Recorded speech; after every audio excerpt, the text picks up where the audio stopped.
മത്തി വറ്റിക്കാൻ ആവശ്യമായ ചട്ടി ഞാൻ അടുപ്പത്ത് വെച്ചിട്ടുണ്ട്. ഇനിയിപ്പോൾ നമുക്ക് ഇതിലേക്ക് ലേശം എണ്ണ ഒഴിച്ച് കൊടുക്കാം.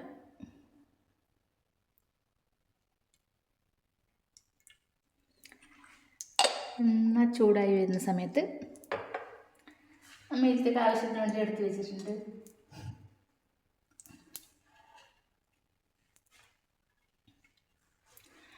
കുറച്ച് കാശ്മീരി പൊടിയും സാധാ മുളക് പൊടിയും കൂടിയിട്ടുള്ളതാണിത്. മല്ലിപ്പൊടി എടുത്ത് വെച്ചിട്ടുണ്ട്. പിന്നെ വെളുത്തുള്ളി ഒന്ന് ചതച്ചെടുത്ത്, ഒരു 10 അല്ലി വെളുത്തുള്ളി ഉണ്ട്. 10 അല്ലി വെളുത്തുള്ളി ചതച്ചെടുത്തതാണ്. ഒരു കഷ്ണം ഇഞ്ചി ചതച്ചെടുത്തിട്ടുണ്ട്. പിന്നെ ഇത് പച്ചക്കുരുമുളക് ചതച്ച് വെച്ചതാണ്. ചതച്ച് വെച്ചപ്പോൾ അതിൻ്റെ കളറ് മാറിപ്പോയി. ഇത് ഉലുവ പൊടിച്ച് വെച്ചിട്ടുള്ളത്. കുറച്ച് ഇത്രയും ചേർക്കണ്ട, ഇതിൻ്റെ കുറച്ചും ചേർത്താൽ മതി. ഇത് ചെറിയ ഉള്ളി, ഒരു 10 ചെറിയ ഉള്ളി ചതച്ചെടുത്തിട്ടുണ്ട്. അപ്പോൾ ഇത്രയും സാധനം നമ്മൾ ഇതിനെ എടുത്ത് വെച്ചിട്ടുണ്ട്.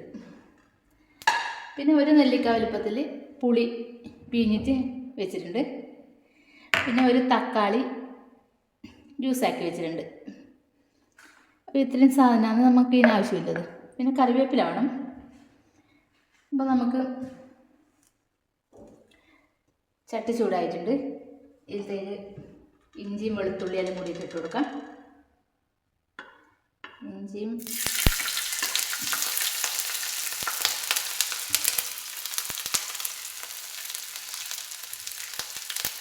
വെളുത്തുള്ളിയും കൂടി ഇട്ടിട്ട് ഒന്ന് കുറച്ച് മൂത്ത് വരുന്ന സമയത്ത് നമ്മൾ ചെറിയുള്ളി ചതച്ച് വെച്ചിട്ടില്ല, അതിട്ട് കൊടുക്കാം. എണ്ണ നല്ലോണം ചൂടായിട്ടുള്ളത് കൊണ്ട് പെട്ടെന്ന് തന്നെ അത് വഴണ്ട് വന്നിട്ടുണ്ട്. നല്ലൊരു മണം വരുന്നുണ്ട്.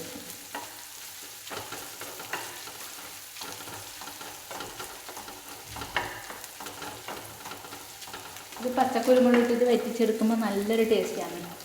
പച്ചക്കുരുമുളക് ഇടുമ്പോൾ അതിന് പ്രത്യേക ഒരു ടേസ്റ്റ് അല്ലേ മീൻകറിക്ക്. അതങ്ങനെ നല്ലൊരു ടേസ്റ്റ് ഉണ്ടാകും. അപ്പോൾ നമ്മൾ ഉള്ളി ചതച്ചത് കൂടി ഇട്ട് കൊടുക്കാം. ഇത് മൂത്ത് വന്നിട്ടുണ്ട്.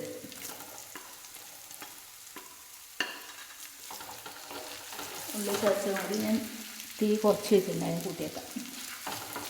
ഉള്ളി ചതച്ചത് കൂടി ഇട്ട് കൊടുത്തിട്ടുണ്ട്. ഇത് കുറച്ച് മൂത്ത് വരുമ്പോൾ നമുക്ക് പച്ചമുളകും കൂടി ഇട്ട് കൊടുക്കാം. ഒരു 3 പച്ചമുളകാണ് എടുത്തിട്ടുള്ളത്. 3 പച്ചമുളക് കീറി വെച്ചിട്ടുണ്ട്, അതും കൂടി ഇട്ട് കൊടുക്കാം.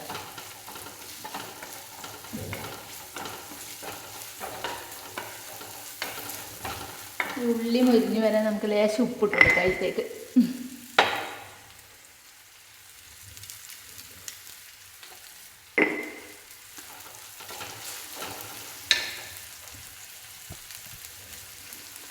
നമുക്ക് ഉപ്പെല്ലാം കൈ കണക്കാണ്.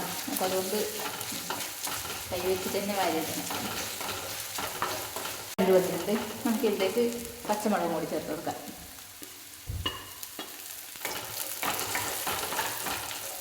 പച്ചമുളക് സാധനമല്ല, ചെറുങ്ങനെ ഒന്ന് വാടി കിട്ടിയാൽ മതി. വാടി കിട്ടുന്ന സമയത്ത് നമുക്ക് ഇതിലേക്ക് എടുത്ത് വെച്ചിട്ടില്ലേ മുളക് പൊടി ചേർത്ത് കൊടുക്കണം.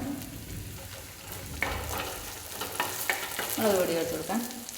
ഞാൻ 2 സ്പൂൺ മുളക് പൊടി ഇട്ടിട്ടുള്ളത്. കാശ്മീരി പൊടി മറ്റേ സാധാ മുളക് പൊടിയും കൂടിയിട്ടില്ല. മുളക് പൊടി ഇടുന്ന സമയത്ത് നമുക്കതിൻ്റെ തീ കുറച്ച് വെക്കാം. അതിന് പൊടികൾ ഇടുമ്പോൾ അല്ലെങ്കിൽ അത് കരിഞ്ഞ് പോകും പെട്ടെന്ന്. പിന്നെ പച്ചമുളക് കൊണ്ട് പിന്നെ കുരുമുളക് പൊടിയും ചേർക്കുക. പച്ചക്കുരുമുളക് ചേർക്കുന്നുണ്ടല്ലോ, അതുകൊണ്ട് പിന്നെ നല്ല എരിവുണ്ടാകും. നമുക്ക് മല്ലിപ്പൊടി ചേർക്കാം.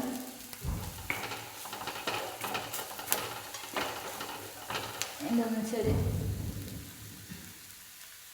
2 കറിവേപ്പില കൂടി നമുക്ക് കുറച്ച് നുള്ളി ഇടാം.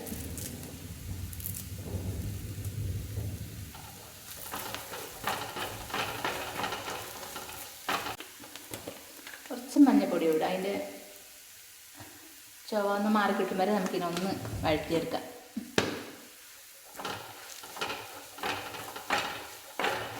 ഇത് നന്നായി കളറ് അങ്ങനെ ഒരു ഇതായിട്ട് വരും. പച്ചച്ചവ മാറിയിട്ട് നല്ലൊരു ഇത് വരുന്ന സമയത്ത് നമുക്ക് തക്കാളിയുടെ ജ്യൂസ് എടുത്ത് വെച്ചിട്ടുണ്ടല്ലോ, അത് ചേർത്തിട്ടൊന്ന് അതിൻ്റെയും പച്ചച്ചവ മാറും വരെ കുറച്ചൊന്ന് വഴറ്റിയെടുക്കണം.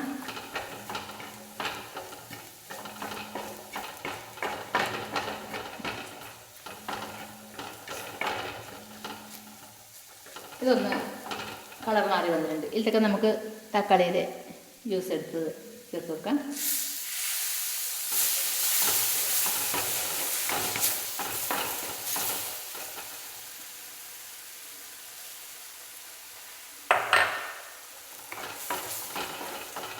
ഇഞ്ചി ഒന്ന് പച്ചച്ചോവ മാറുമ്പോൾ നമുക്ക് ഒന്നിനെ വഴറ്റിയെടുക്കാം.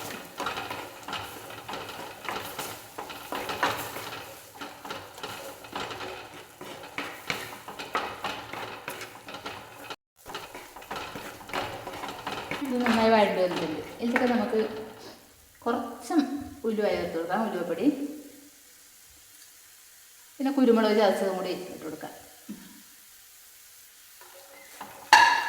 പച്ചക്കുരുമുളക് ഇട്ടിട്ടിരിക്കുമ്പോൾ നല്ലൊരു മാങ്ങ ഇങ്ങനെ കന്നി മാങ്ങയുടെ മണമില്ല, അങ്ങനത്തെ മണമായിട്ട് വരുന്നുണ്ട്.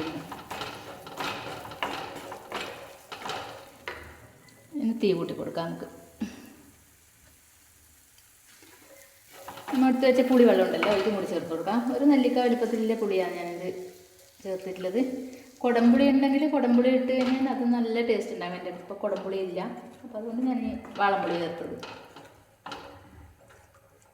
കുറച്ചും ഗ്രേവി. ഇത് ഞാൻ തക്കാളിയുടെ ജ്യൂസ് അടിച്ചതിൻ്റെ ജാർ കഴുകിയ വെള്ളമാണ്, അതും കൂടി ചേർത്ത് വെക്കാൻ വേണ്ടി.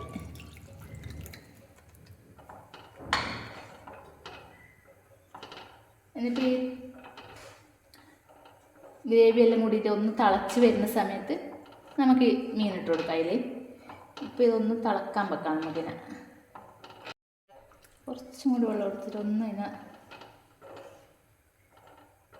ഇത് തിളച്ച് വരണമല്ലോ. നല്ല കട്ടിയായി കഴിഞ്ഞാൽ കുറച്ച് സമയം തിളച്ചിന് ചാറിങ്ങനെ കുറുകണം, അന്നേരം അതിൻ്റെ ഒരു ടേസ്റ്റ് വരും. അപ്പോൾ കുറച്ചൊന്ന് ഇതാക്കി കഴിഞ്ഞാൽ അത് നമ്മൾ വിചാരിച്ച പരുവത്തിലേക്ക് കിട്ടും. ഇപ്പോൾ ശരിയായിട്ടുണ്ട്. ഇനിയിപ്പോൾ നമുക്ക് ഇതിനൊന്ന് അടച്ച് വെച്ചിട്ട് ഒന്ന് തിളക്കാൻ വെക്കാം. തിള വന്നതിന് ശേഷം നമുക്ക് ഇതിലേക്ക് മീൻ ചേർത്ത് വെക്കാം. ഇത് തിളച്ച് വന്നിട്ടുണ്ട്. ഇനിയിപ്പോൾ നമുക്ക് ഇതിലേക്ക് മീൻ ഇട്ട് കൊടുക്കാം. മീൻ ഇട്ടിട്ട് ഇതാണ്. മീൻ ചെറിയ മീനായതുകൊണ്ട് ഞാനിങ്ങനെ കഷ്ണം കഴിച്ചിട്ട് ഇങ്ങനെ തന്നെ ഉണ്ട്. വലിയ മീനാണെങ്കിൽ ഇങ്ങനെ ഒന്ന് വരഞ്ഞു കൊടുക്കണം കേട്ടോ. അങ്ങനെ അതിൻ്റെ ഉള്ളിലേക്ക് മസാല പിടിക്കുന്നു.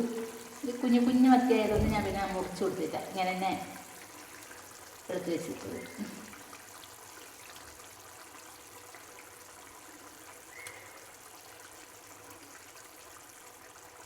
ഇതിലിപ്പോൾ നമ്മൾ മീനിട്ട് കഴിഞ്ഞിട്ട് നമുക്ക് ഇത് കയ്യിലിട്ടിട്ട് ഇളക്കണ്ട. നമുക്കത് ഒന്ന് അടച്ച് വെച്ചിട്ട് വേവിച്ചെടുത്ത് കുറച്ച് സമയം കൂടി ഒന്ന് മീൻ വെന്ത് കിട്ടണമല്ലോ.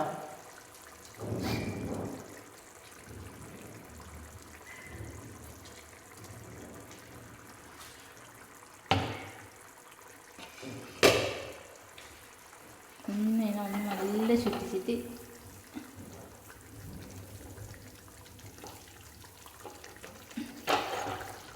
തീ കുറച്ച് വെച്ചിട്ട് ഒന്ന് കുറച്ച് സമയം തീ കുറച്ച് വെക്കാം. തീ കുറച്ച് വെച്ചിട്ട് ഒന്ന് അടച്ച് വെച്ചിട്ട് 2 കറിവേപ്പിലയും കൂടി വേറി കൊടുക്കുക. അതിൽ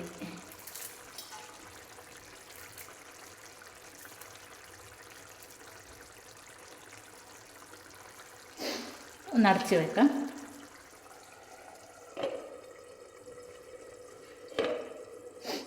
ഇടയ്ക്കിടയ്ക്കൊന്ന് നല്ല ചുറ്റി കൊടുത്താൽ മതി. ഇത് കയ്യിലിട്ടിട്ട് നമ്മൾ ഇളക്കി കൂടാ, അന്നേരം ഈ മീൻ പൊടിഞ്ഞു പോകും. അതുകൊണ്ട് നമ്മൾ ഒന്ന് കുറച്ചും കഴിയുന്ന സമയത്ത് ഒന്നും കൂടി ഒന്നിങ്ങനെ ചുറ്റി കൊടുത്താൽ മതി. നമ്മുടെ മത്തി വെറ്റിച്ചത് കണ്ടില്ല, നല്ല സെറ്റായി കിടക്കുന്നുണ്ട. ഗ്രേവിയെല്ലാം നല്ല എന്താ തിക്നെസ് ആയിട്ടുള്ള ഗ്രേവി ആയിട്ടുണ്ട്.